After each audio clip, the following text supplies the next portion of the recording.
Bueno, vamos a continuar en esta ocasión con el cálculo de moles de sustancias en disolución. Vamos a introducir un poco lo que es la definición de disolución, que vendría a ser el reactivo, es decir, el soluto, que se encuentra disuelto en otra sustancia, es decir, disolvente.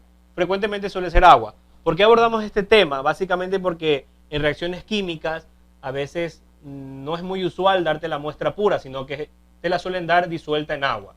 Por lo tanto, es interesante tener un conocimiento previo de definiciones para poder abordar la diversa problemática que existe en la química, como reacciones redox, como reacciones de igualación al tanteo. Otra definición que tenemos que abordar es la concentración de disolución. ¿Qué significa concentración de disolución? Es la cantidad de soluto que hay en una cantidad determinada de disolvente o de disolución. Ejemplo, a veces me suelen dar 2.5 gramos de ácido bórico disuelto en 100 gramos de agua. ¿Qué interpretación se tiene que hacer? En que cada 100 gramos de agua tiene que haber esta cantidad de ácido bórico. ¿Ok? Otro tipo de dato que nos suelen dar es a veces la densidad de una disolución, conocido con la letra griega ρ, que nos indica la relación entre la masa de disolución y volumen que ocupa. Esta es la ecuación: masa de disolución dividido volumen de la disolución, y sus unidades suelen ser gramos dividido mililitro o kilogramos dividido decímetro cúbico. A veces lo pueden encontrar kilogramo dividido parámetro cúbico, pero eso se hace para muestras grandes. Cuando son muestras en cantidades pequeñas se utiliza este tipo de unidades que básicamente suelen ser muy comunes. Por ejemplo, en este caso el cloruro de bario, nos suelen decir 1.16 gramos por mililitro. ¿Eso qué quiere decir? Que hay 1.16 gramos por cada 1 mililitro de disolución.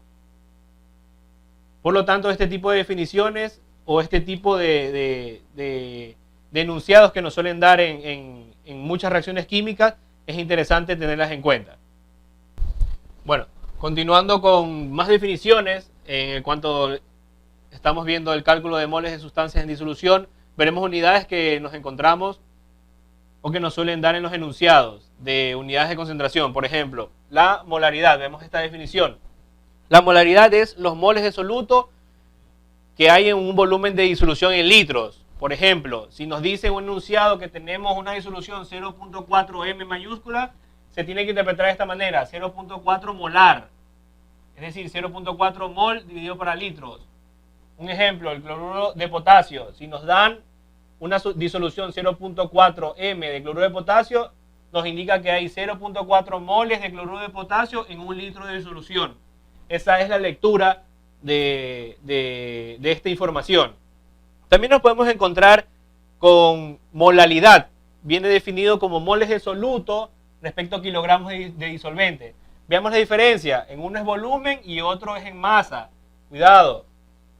Un ejemplo, si nos dan una disolución 1.9 molar, LAL, fíjense en el término, de sulfato de amonio, la interpretación es la siguiente: que nos están dando 1.9 moles en un kilogramo de agua de disolución, por ejemplo. ¿Ok? Así que para abordar ciertos problemas en química, si nos dan la molaridad, o molalidad, ya sabemos la diferencia y sabemos cómo interpretar esos datos. Otro tipo de unidades de concentración que nos suelen dar es en tanto por ciento en masa. Viene definido como masa de soluto dividido para la masa total de disolución multiplicado por 100. Por ejemplo, hay enunciados tanto en el CENESID como en diversos libros de química que nos dice, por ejemplo, 35% de cloruro de sodio. ¿Eso qué quiere decir? La lectura es: contiene 35 gramos de cloruro de sodio en 100 gramos de disolución. O lo que también se puede interpretar como 35 gramos de cloruro de sodio y el resto hasta completar 100, es decir, 65 gramos de agua. Esa también puede ser la lectura para que interpreten y después puedan calcular la cantidad de moles en la sustancia.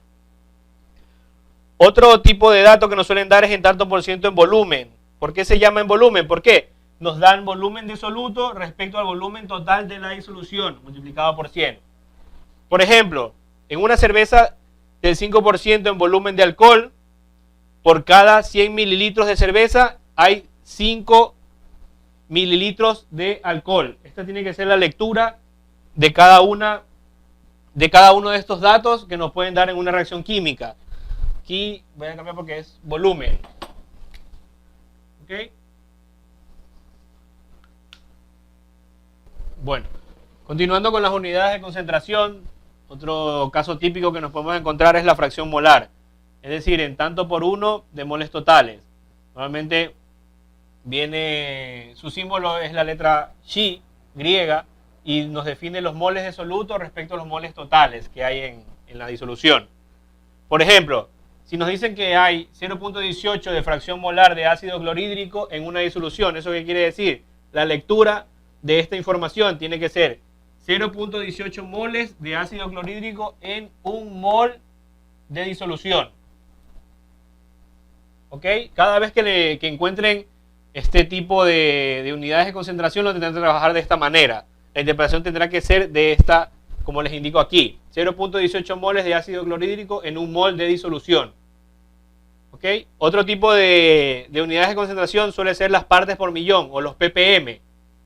Sobre todo se trabaja para disoluciones muy diluidas. Un ejemplo, la definición viene a ser masa de soluto respecto a la masa total de disolución multiplicado por 10 a la 6. Un ejemplo, una disolución contiene 12 ppm de iones de plomo 2 más. ¿Qué quiere decir? Que contiene 12 gramos de iones de plomo 2 más en cada millón de gramos de disolución. Esa es la interpretación o la lectura que tenemos que hacer cuando nos dan un dato en ppm.